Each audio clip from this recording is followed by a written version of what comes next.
যে স্বামীজি বলেছে তোমরা আমাদের রক্ত দাও। সুতরাং যোগীজির কথা আমি বলতে চাই না। যোগী আসুক আর যোগীরাই আসুক, বাংলার মানুষ মমতাকে ভোট দেবে।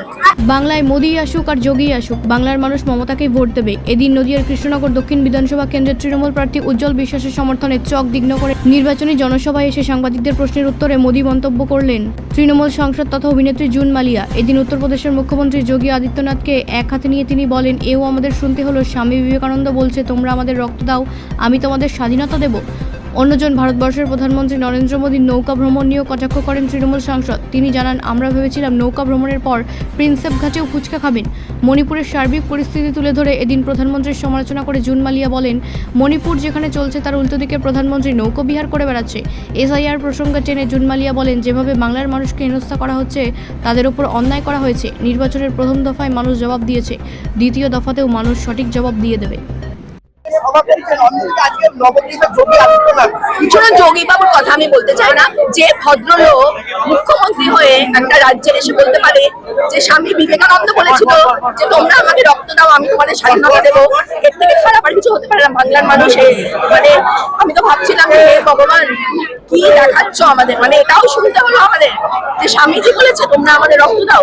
সুতরাং যোগীজির কথা আমি বলতে চাই না। যোগী আসুক আর যোগীরাই আসুক, বাংলার মানুষ মমতাকে ভোট দেবে।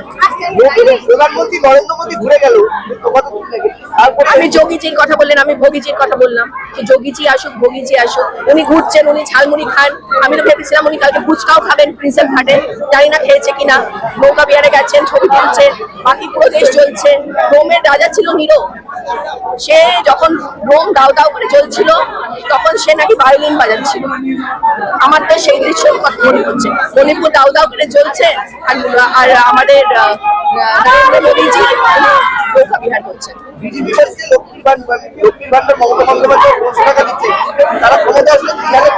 শুনেন, আগে দিল্লির মহিলাদেরকে বলুন 2500 টাকা দিতে, 1.5 বছর হয়ে গেছে, পয়সাও দেয়নি। আগে ওইটা করুক, যাদেরকে প্রতিশ্রুতি দিয়েছে তাদেরটা আগে কমপ্লিট করুক। বিহারে 9-10 হাজার টাকা দিয়ে চটচল দিয়ে ইলেকশনের আগে মহিলাদেরকে এখন দিয়ে গিয়ে বলছে ওই টাকা ফেরত দাও। সুতরাং ওদের কথা আমি বিশ্বাস করি না। বাংলার মানুষও করে না, বাংলার মহিলারাও করে। এসআইআরে যেভাবে বাংলার মানুষকে হেনস্থা করা হয়েছে, অন্যায় অবিচার করা হয়েছে, ফার্স্ট ফেজে অলরেডি মানুষ বুঝিয়ে দিয়েছে, সেকেন্ড ফেজে আরো বুঝিয়ে দেবে। নমস্কার। এত মানুষ এই গরম এবং ধুলো সত্ত্বেও আজকে এখানে এসে জড়ো হয়েছেন, সেটা দেখে সত্যি সত্যি ভালো লাগছে এবং বোঝা যাচ্ছে কতটা উৎসাহ এবং উদ্দীপনা নিয়ে তারা আজকে এসেছেন। কৃষ্ণনগর দক্ষিণের এই পূর্ণভূমি থেকে আজকে আমার এই প্রথম ব্যক্তিগতভাবে আমার রাজনৈতিক মঞ্চে যাত্রা বলা যেতে পারে শুরু হচ্ছে। এবং কেন আজকে আমি এখানে এত এই ধুলো রোদ এই ভর দুপুরে সবকিছু তো একটা না করে উপেক্ষা করে ছুটে এলাম, তার কারণটা একটাই, সেটা হচ্ছে আমার মনে হয়েছে যে এই বছরটা 2026-এর বিধানসভা নির্বাচনটা শুধুমাত্র একটি নির্বাচন নয়, এই নির্বাচনটি বাঙালির আত্মসম্মান আত্মমর্যাদা রক্ষার লড়াই।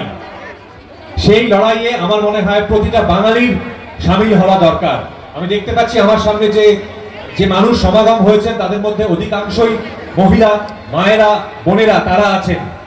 তাদেরকে একবার মনে করিয়ে দিই যে সেই সব রাজ্য থেকে, যেই সব রাজ্যে একের পর এক নারী নিগ্রহের ঘটনা ঘটে, মহিলাদের অপমান করার ঘটনা ঘটে, সেইখান থেকে বাইরের লোক এসে এই পশ্চিমবাংলার, যেটা এই বছরও সব থেকে নিরাপদ, মহিলাদের জন্য সব থেকে নিরাপদ রাজ্য বলে প্রমাণিত হয়েছে, সেই রাজ্যে এসে মহিলাদের সুরক্ষার কথা শুনিয়ে যাবে, মহিলাদের সুরক্ষা নিয়ে জ্ঞান দিয়ে যাবে, আর আমরা সেটা চুপচাপ শুনে নেব, এটা হতে পারে না।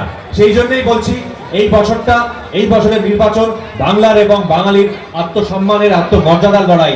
যেভাবে এসআইআর এর নাম করে প্রতিটা বৈধ ভোটারকে হ্যারাস করা হয়েছে, যে পরিমাণ লোককে বাদ দেওয়া হয়েছে, তার বিরুদ্ধে জবাব দেওয়ার লড়াই। তাই আমার বক্তব্য দীর্ঘায়িত না করে সংক্ষেপে বলছি, মাথায় রাখবেন এই মাননীয় বিধায়ক বসে আছেন আমার পাশে, উজ্জ্বল বাবুর কথা মাথায় রাখবেন, মাননীয় মুখ্যমন্ত্রী মমতা বন্দ্যোপাধ্যায়ের কথা মাথায় রাখবেন, শ্রী অভিষেক বন্দ্যোপাধ্যায়ের কথা মাথায় রাখবেন, 2 নম্বর বোতামের কথা আগামী 29 তারিখ। ধন্যবাদ।